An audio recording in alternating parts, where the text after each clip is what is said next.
So, on to vote.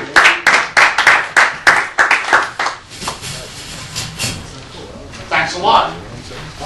All right, so I passed these out, all right? I started off in outline form, just to give you a quick outline of the stuff I wanted to cover, but then naturally it drifted into essay mode by page 2, okay, but that's fine. So this is pretty much what I'm going to cover. The essence is the difference between sales pitching and public relations. The internet is great for both things because what you have on the internet is tons of communication lines. These aren't necessarily people that are going to buy from you. They're not even necessarily your correct public. They're not enlightened on what it is you do. You know, but these are people that you can talk to, that you can get to know, that I would recommend people that you help. So that anybody that's looking for things that are within your sphere, if you give assistance, then there's an opportunity, there's someone who will think well of you. So when they do actually need your fine products and services, they'll be like, oh yeah, that guy that helped me with that tax question, yeah. Now I need my taxes done, why didn't I go see that person, you know? So that's one area, that's like the sales type thing, where you're contacting, helping, enlightening, and selling, all right? The other side of it, though, is making your good works known, okay? And the internet is great for that. See, here's what's going on. There's your website. Google looks at your website, goes through all of your content. They have robots that are doing this 24/7. They not only look at your website, they follow all the links on your website, okay?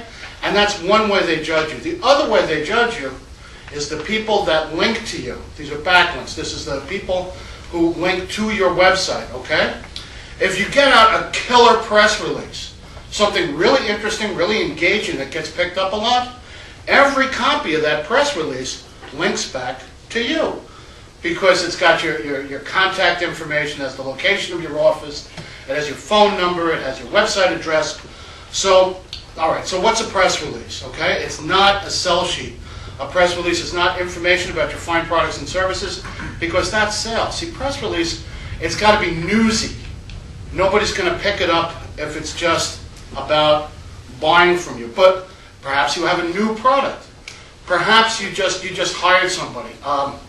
Hair salons do this all the time. You know, now we have Marcel, and the idea is to attract the clientele that used to go and get their hair cut by Marcel would now go from Joe's haircutting over here to Tom's haircutting because we have Marcel.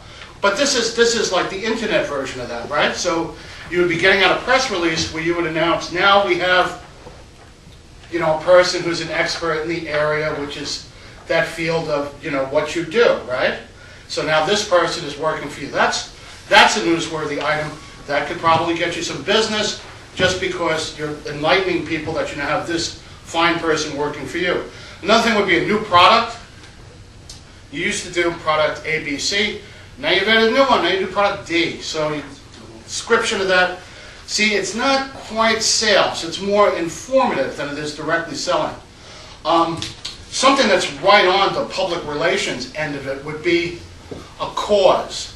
If you've done a lot of work with Toys for Tots, if you've done Wounded Warriors, if you're involved in any of these charitable things, if you sponsor a Little League team, okay, that can be a press release. There can be a news angle to that. You know, the new season is just starting.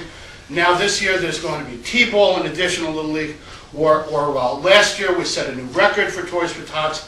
Whatever, there's, you know, that sort of thing to get that information out. A lot of people that you could potentially do business with have similar causes that they espouse.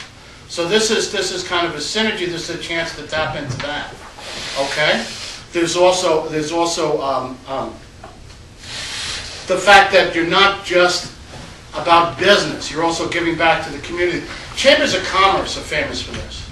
Chambers of Commerce, you know, it's ostensibly there to promote business. They'll come to your grand opening with the big scissors and cut the ribbon and do all that, and that's all great. But they're also raising money for, let's say, a local museum or some other, you know, charitable work. They're also raising money for that, and it's just a giving back to the community. You don't want to just be known as a place to buy things. You also want to, you know, increase your involvement, and it increases your.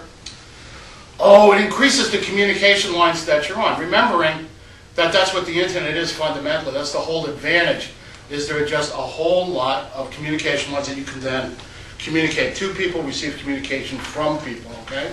So if you're talking about charitable events, that's all good stuff. Again, making people think well of you. All right, so what is a press release? If it's not a sell sheet, what is a press release? All right, it's got a headline, should be something catchy, something newsy, okay? The most successful one that I've done to date was picked up 50,000 times. And this was local dentists take a stand against drugging children. That particular one, that was the headline. Was about the drugging children, right?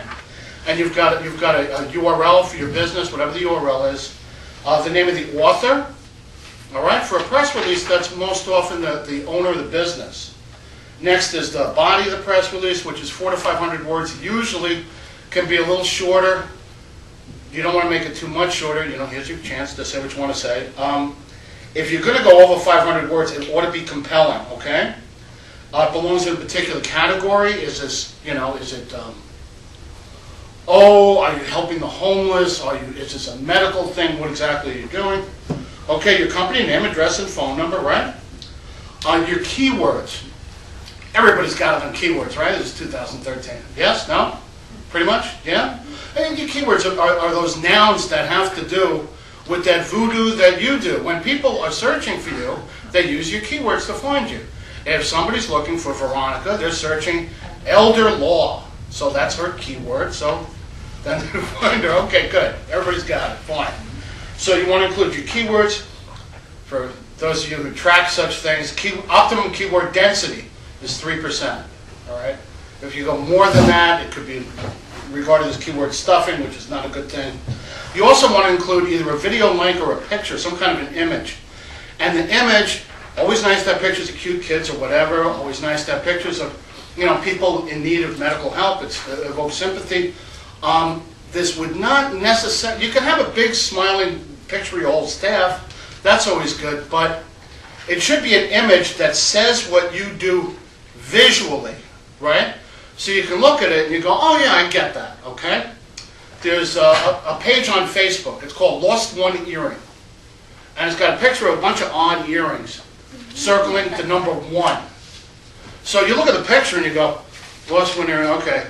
Oh, and you get it. This is a place where people can take out their cell phones, take a picture of that other earring, and post them and hopefully find a pair out of all of that, right? So the idea of the image that, yes? 1 minute. There you go, right? The idea is an image that says it all, that says what you do very easily, right? I mean, for a dentist, you could have someone in the dental chair getting, worked on by the dentist. For a mechanic, you have a car up on the lift. Whatever. It's some kind of an image or a short video that expresses exactly what it is you do, okay? One recommendation on writing press releases is to do the inverted pyramid style. This is good for writing pretty much anything you want to put on the internet, including blog posts. And this is, you say all your salient points, your most important points for the entire piece are in the first paragraph. The idea is that this is somebody, the drugs are kicking in, they're like losing it as they're reading your piece. So you want them to get as much information as possible, right? So all of your main bullet points are in that first paragraph. And then you can expound on them and give further information as it rolls along, okay? And with people's attention span, that's probably a good idea. This is one of the reasons that video is so popular, is a lot of people are reticent to read 4 paragraphs, so they would rather watch a 2-minute video. Okay, so that's the pyramid. All right, so press release has to be news. We kind of covered that a little bit. Grand opening, hiring, improved product, okay. What? Oh, yeah, okay.